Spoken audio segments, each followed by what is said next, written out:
lá, queria que você abrisse a sua Bíblia, por gentileza, Êxodo capítulo 14, versículos 13 ao 16. Depois nós leremos os versículos 30 e o 31. E a palavra do Senhor diz assim: Moisés, porém, disse ao povo: não temais, estai quietos e vede o livramento do Senhor, que hoje vos fará, porque os egípcios que hoje vistes, nunca mais os tornareis a ver.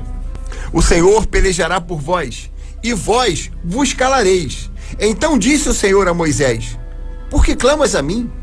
Dize aos filhos de Israel que marchem. E tu levanta a tua vara, estende a tua mão sobre o mar e fende-o, para que os filhos de Israel passem pelo meio do mar em seco. Assim o Senhor salvou Israel naquele dia da mão dos egípcios. E Israel viu os egípcios mortos na praia do mar. Versículo 31. E viu Israel a grande mão que o Senhor mostrara aos egípcios. E temeu o povo ao Senhor, e creu no Senhor e em Moisés, o seu servo. O fato de sermos crentes em Cristo, de gozarmos os benefícios da graça, de termos entregue a nossa vida para o Senhor, jamais evitará que passemos por dificuldades.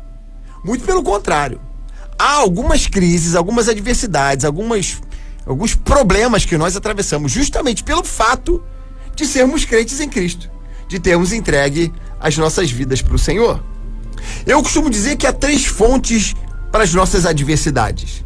Primeira delas, fonte da adversidade, nós mesmos provocamos, através de escolhas erradas, decisões precipitadas, palavras colocadas sem muita sabedoria, e por isso muitas vezes nós passamos por tribulações, por adversidades, justamente por consequência das escolhas erradas que nós fazemos, onde nós mesmos somos os provocadores. A fonte da adversidade somos nós mesmos. Uma segunda fonte da adversidade que nós temos, que nós sofremos, muitas vezes a adversidade ela tem origem no inimigo. O inimigo tem o objetivo de usar circunstâncias para nos perturbar, adversidades provocadas pelo inimigo com o intento de nos derrubar, nos atrasar, nos prejudicar, nos fazer cair, retroceder. E também uma terceira fonte das adversidades que nós atravessamos, e essa fonte da adversidade muitas vezes é o próprio Deus, onde através do seu processo de sabedoria, ele permite que passemos por tribulações, por adversidades, onde o objetivo aqui é nos aperfeiçoar, nos preparar para uma nova etapa, para as promessas que ele tem preparado para nós. Então há 3 principais fontes de adversidade: nós mesmos, o inimigo ou o próprio Deus.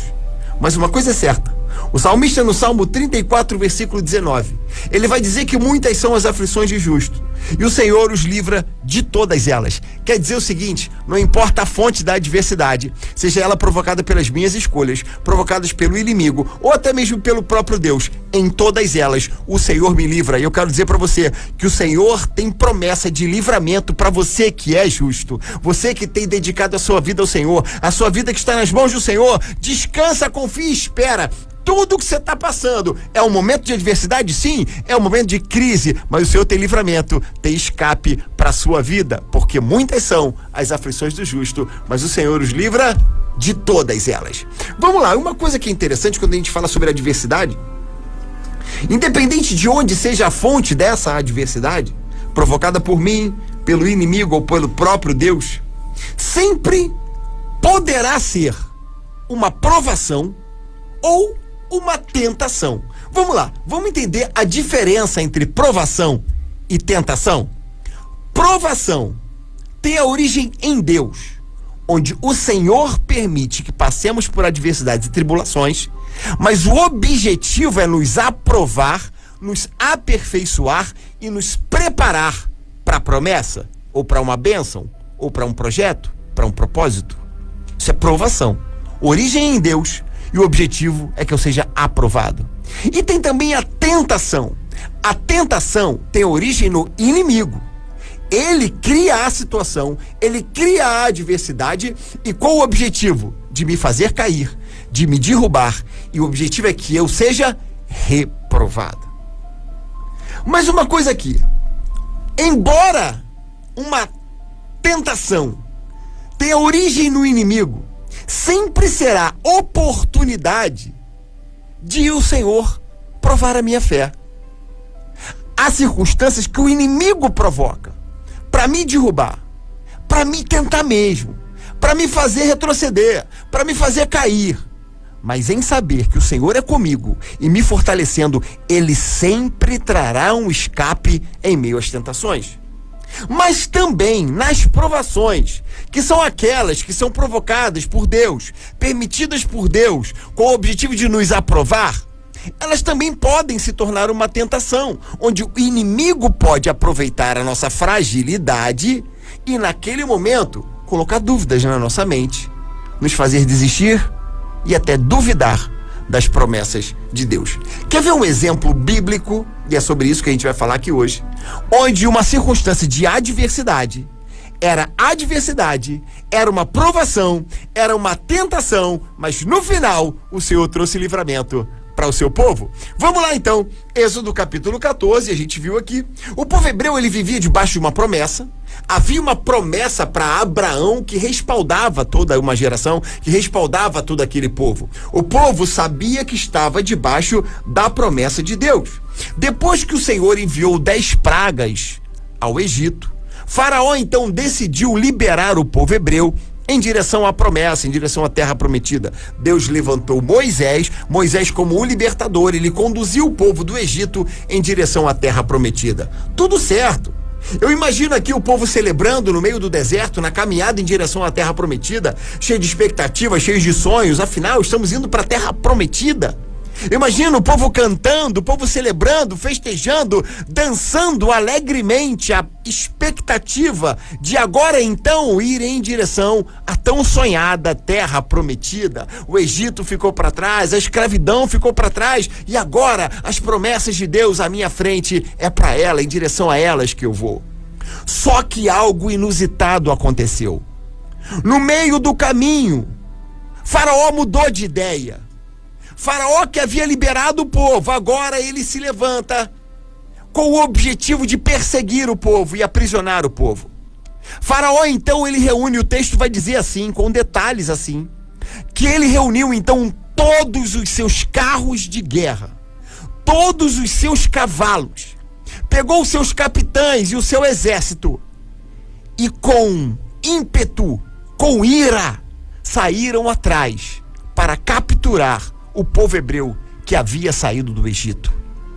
A Bíblia vai dizer que chegou num momento em que Faraó então se aproximou com seus carros, com seus cavalos, com todo o seu potencial bélico, com todo o seu exército, se aproximou do povo, e quando o povo pensou em fugir, não tinha para onde correr, não tinha para onde fugir.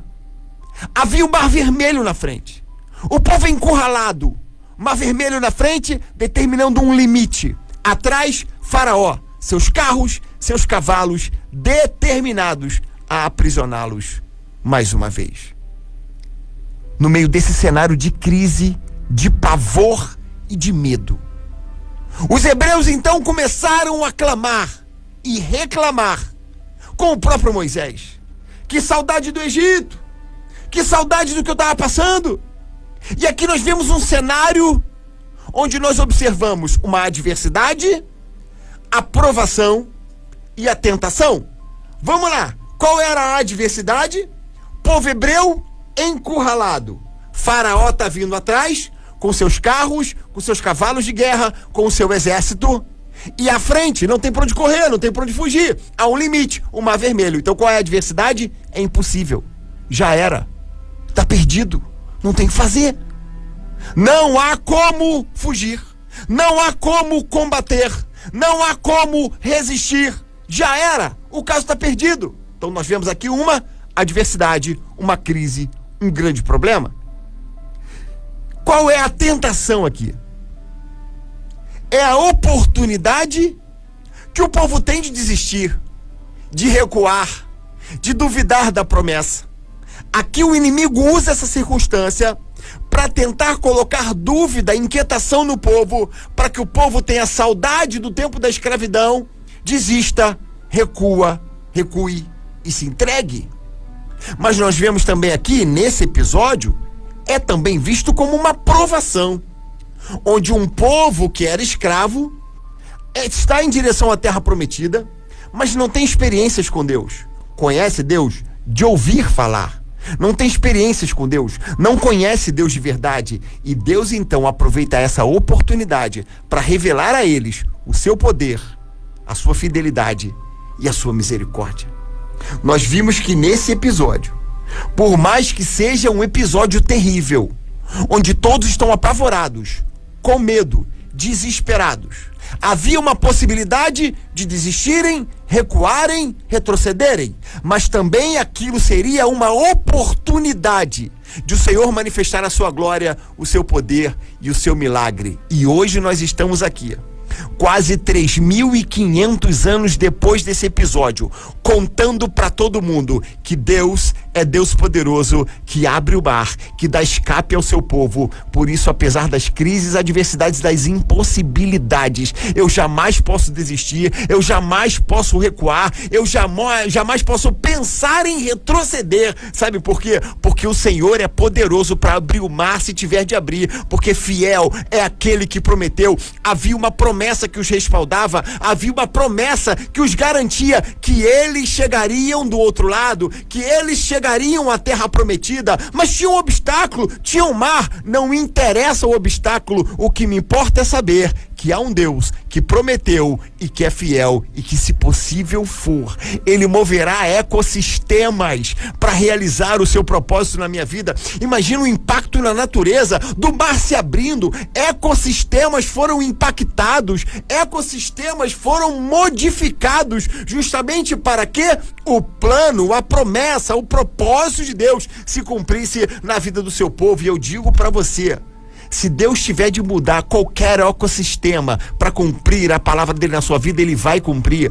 Qualquer ecossistema, seja um sistema judiciário, seja um problema na sua família, seja um ecossistema político, o Senhor é capaz de movimentar qualquer coisa. Sentidos de rua, leis, projetos, Deus é poderoso para movimentar céus e terras. O que for necessário, Deus fará para cumprir a sua promessa nas nossas vidas. Glória a Deus, porque o nosso Deus é poderoso para livrar o seu povo.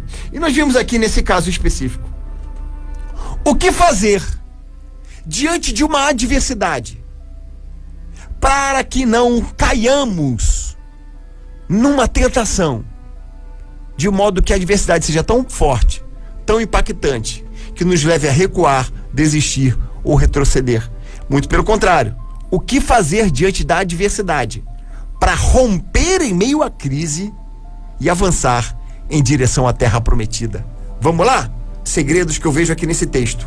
5 segredos fundamentais. E rapidinho eu vou compartilhar com você. Eu queria que você ficasse comigo. 5 segredos, 5 chaves, 5 estratégias que nós devemos adotar em meio a cenários de impossibilidade, em meio a cenários de crise, que Deus vai agir poderosamente na nossa vida. Quer ver o primeiro deles? Nós vemos aqui nos versículos 9 até o 10, o texto vai dizer assim: os egípcios perseguiram-nos, todos os cavalos e carros de Faraó e os seus cavaleiros. O seu exército alcançaram-nos acampados junto ao mar, perto de Pi-Hairote, diante de Baal-Zefon.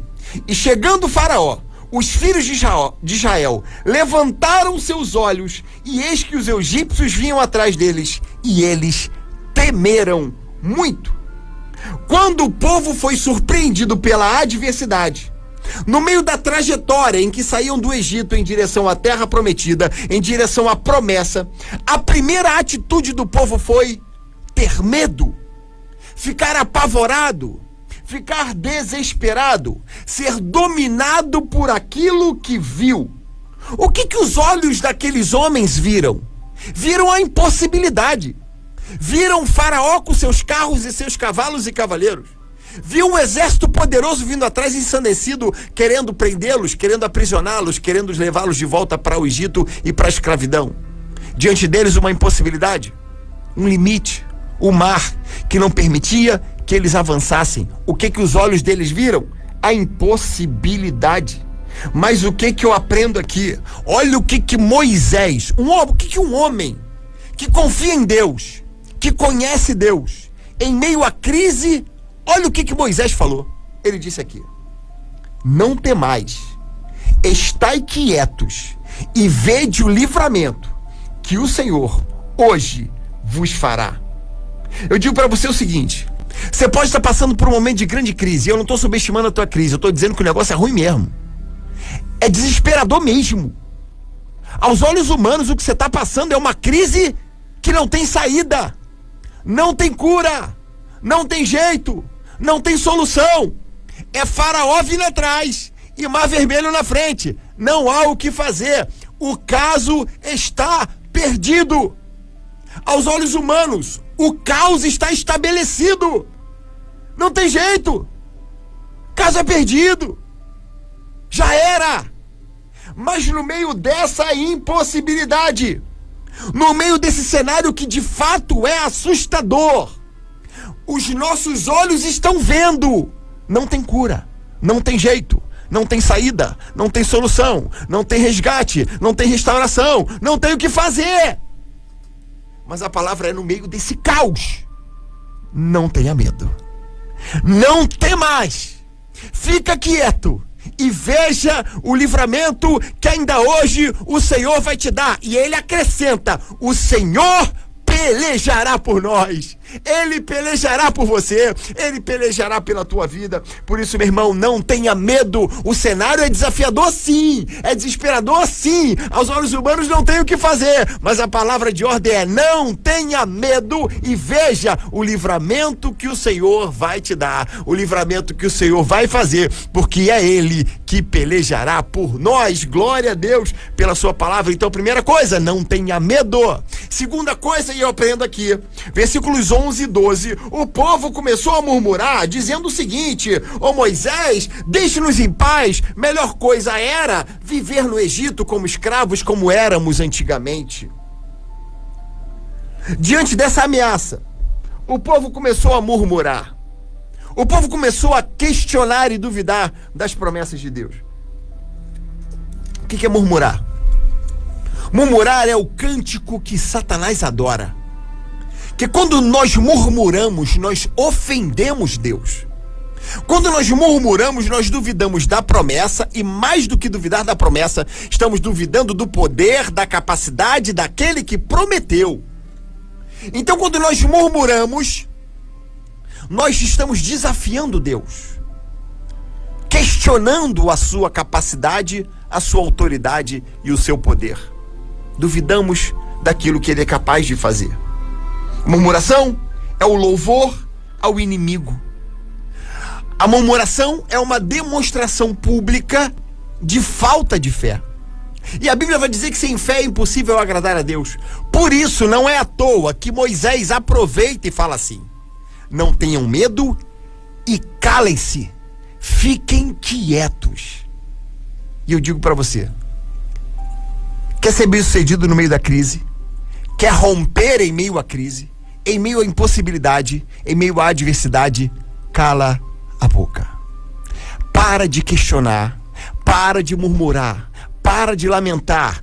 Para de se queixar contra Deus. Simplesmente, se é para abrir a boca, adora, louve, glorifique o nome do Senhor. Mas por isso o texto vai dizer: fique quieto. O Senhor pelejará por vós e vos calareis. O salmista ainda vai dizer: aquietai-vos e sabei que eu sou Deus. Então o segredo aqui, em nome do Senhor, fica quieto. Não murmura. Para de murmurar. Fica quieto.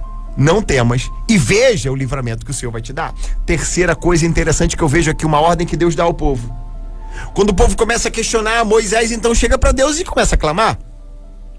E Deus chega para ele e fala assim: Moisés, por que clama a mim? Diga ao povo que marche. E olha aqui, eu vejo que o problema aqui não era o mar, tá? O problema era o povo, era Faraó vindo atrás, com os cavalos de guerra, com os cavaleiros. Esse era o problema. O Mar Vermelho não era o problema, o mar era uma impossibilidade, era o limite.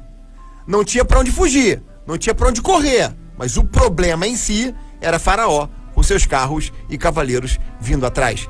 E Deus está dizendo o seguinte: Moisés, manda o povo marchar. Primeira interpretação, marchar, eu entendo o seguinte: não olha para trás. Tira o foco do problema. Se eu olhar para trás, você vai ver que tem cavaleiro, que tem carro de guerra, que tem um exército numeroso, que Faraó tá com sangue nos olhos, você vai se intimidar. Para de olhar para trás, para de olhar para o problema, tira o foco do problema.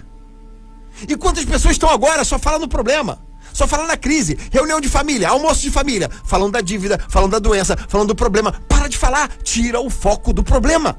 Marcha, não olha para trás. E uma coisa também que eu aprendo em marchar significa, apesar da crise, apesar da ameaça, apesar do limite, continua fazendo o que é certo. Por mais que você não veja, continua fazendo o que é certo, obedecendo a Deus, cumprindo a sua parte na aliança, sendo santo, dedicado ao Senhor, dedicado à obra, no seu trabalho, na sua empresa. É na tua empresa que você está passando por uma impossibilidade? Faça o que tem que ser feito, trabalha com excelência, faça com dedicação. Por mais que você não veja os resultados, é no relacionamento, invista no seu casamento, invista na sua família. Por mais que você não veja o resultado, marchar significa, por mais que você não esteja vendo, por mais que haja um limite, continua fazendo o que é certo, porque o Senhor vai encarregar de romper os limites, de abrir o mar, e você vai chegar do outro lado, cantando o hino da vitória. Por mais que haja um limite, continua fazendo. Por mais que você não consiga saber o que fazer daqui pra frente, continua fazendo o que é certo. Não olha pra trás, não olha pro problema. Continua adorando, servindo, louvando ao Senhor, fazendo com excelência o seu trabalho, investido, fazendo a tua parte. Eu tenho certeza que o Senhor fará a parte dele. Você faz a tua parte, que é o possível, o Senhor fará o impossível. Marche em direção ao mar, porque não haverá limites para aquele que obedece e serve ao Senhor. Você vai passar por cima do mar, você vai passar nadando, o mar vai se abrir. Eu não sei o que vai acontecer, mas uma coisa é certa, tem uma promessa que te garante que você romperá os limites. Marche, continue fazendo o que é certo, não olhe para trás, porque o Senhor é poderoso para te levar além, te levar adiante. Nós vemos aqui uma quarta coisa interessante, uma quarta estratégia. O que Deus diz para Moisés? Levanta a tua vara, no versículo 16. Levanta a tua vara e estende sobre o mar. Para que serve a vara? Lembra que Deus, quando teve um encontro com Moisés estava no deserto, era um senhor de 80 anos, perdido, meio sem propósito, cuidando do rebanho do seu sogro. E ele usava uma vara, era um instrumento simples que ele usava para cuidar do rebanho do seu sogro. Deus então pega esse instrumento simples, algo sem muito valor, sem muita importância, e faz disso um instrumento, uma ferramenta para a realização de milagres extraordinários. Moisés então levanta o cajado ou aquela vara e ele fende o mar e o mar se abre. O que eu aprendo aqui? Aquilo que Deus coloca na tua mão, por mais simples que seja, por menor que seja, você diz: eu não tenho estrutura, eu não tenho estudo, mal sei ler, o que eu faço daqui pra frente? Eu só sei fazer isso, eu só sei fazer aquilo. É esse pouco, é isso que você sabe fazer com excelência, é isso aí que Deus vai usar para romper. A partir daí o Senhor vai abrir o mar e o sobrenatural vai acontecer, ainda que seja simples, que seja pequeno, de pouco valor. Nas mãos do Senhor será algo extraordinário. Deus vai usar o pouco que você tem, o pequeno que você tem, para fazer coisas extraordinárias, e você vai romper, o mar vai se abrir e você vai chegar em direção à promessa que ele te fez. E quinto, nós vemos que Deus dá uma ordem para Moisés no versículo 16: estenda a tua mão sobre o mar. Estender as mãos é um ato simbólico de abençoar. Muitos de nós, diante da crise, da adversidade, nós amaldiçoamos aquilo que nos perturba. Quando um filho é rebelde, fala: esse menino é rebelde, esse menino é um capeta. É ou não é? O marido é um cachaceiro, é um marido que chega embriagado, fala: esse marido é uma peste, esse marido é isso, esse marido é aquilo. Você amaldiçoa aquilo que para você é um problema. O que o Senhor está me ensinando aqui através de Moisés? Muda o vocabulário. Ao invés de amaldiçoar, abençoe.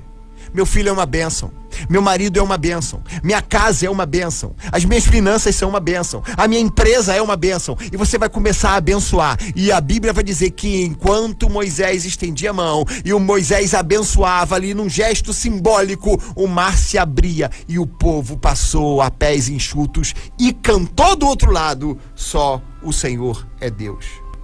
Moisés colocou em prática aquilo que Deus lhe ensinou.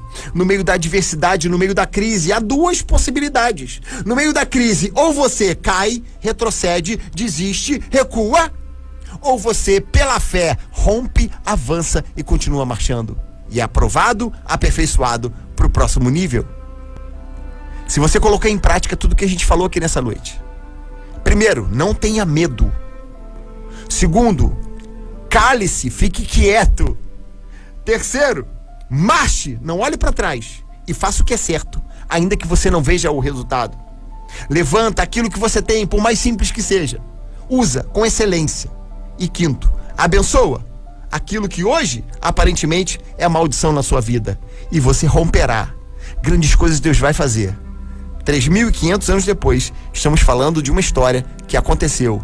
E eu creio que gerações serão impactadas e ainda falarão, porque aquilo que hoje é uma grande crise na tua vida, tem tudo para ser o maior milagre da sua história. Que Deus te abençoe. Em nome de Jesus. Não tem mais. Ficai quietos e veja o livramento que o Senhor te dá. Em nome de Jesus. Amém.